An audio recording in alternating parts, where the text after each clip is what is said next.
We see them as heroes on the screen, but is their real life truly that colorful? Today, we will hear the story of a warrior whose muscular frame hides the weight of 1,000 tears. Magic Johnson was a man forged in the unforgiving furnace of American poverty. His name thunders across 5 decades like a prophecy carved into basketball history. 5 NBA championships, 3 MVP crowns, and 12 All-Star selections.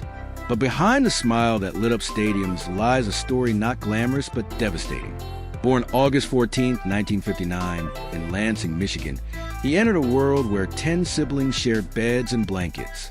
His father, Earvin Sr., worked brutal shifts at General Motors and drove a garbage truck at 4 a.m. His mother, Christine, scrubbed floors on her knees until her hands bled. Magic once confessed, "I could hear my mother sigh before I saw her face, the weary sound of someone who had given everything."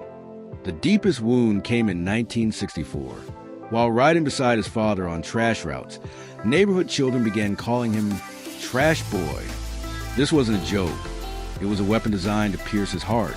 The smell of garbage clung to his jacket, like shame. He would scrub his coat until his hands hurt, praying for invisibility.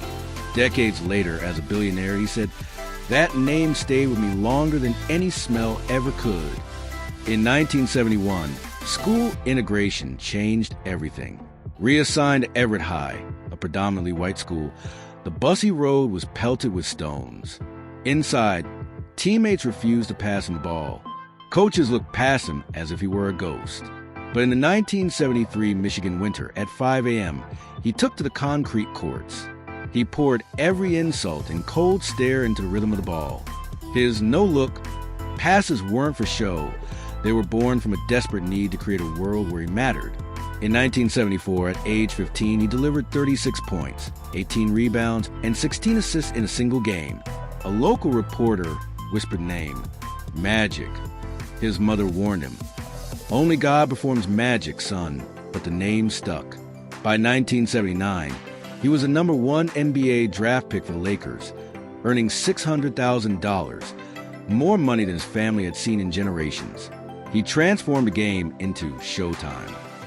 By 1987, he was earning over $10 million annually, but the spotlight felt like surveillance.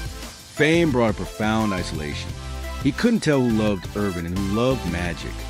The pressure to never show weakness began grinding him down. On November 7, 1991, everything stopped. Magic was diagnosed with HIV. At 32, newly married and with a child on the way, the world prepared his eulogy.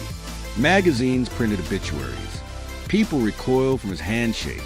Colleagues he called brothers now crossed the street to avoid him. He woke up at 3 a.m. drenched in sweat, counting his remaining days. But Magic refused to die. Today, at 66, he stands as a living monument to resilience. His daily routine is a battle, taking antiretrovirals at precise times to keep the virus undetectable. His net worth now exceeds $1.5 billion. From the ashes of his NBA career, he built an empire. Asterisk Real Estate, towers, shopping centers, and luxury estates in Beverly Hills and Palm Springs. Asterisk Ownership, stakes in the LA Dodgers, Washington Commanders, and LAFC. Asterisk Luxury, a fleet of Rolls-Royce, Maybach, and Bentley cars. Success, for Magic, isn't about the rings anymore. It's about the fact that he lived long enough to see sunsets he once feared he'd never see. He reflects, strength isn't the days you feel good. Strength is choosing to live on the days you don't. As long as he reaches for that pill every morning, the fight continues. Not for fame, but for life itself.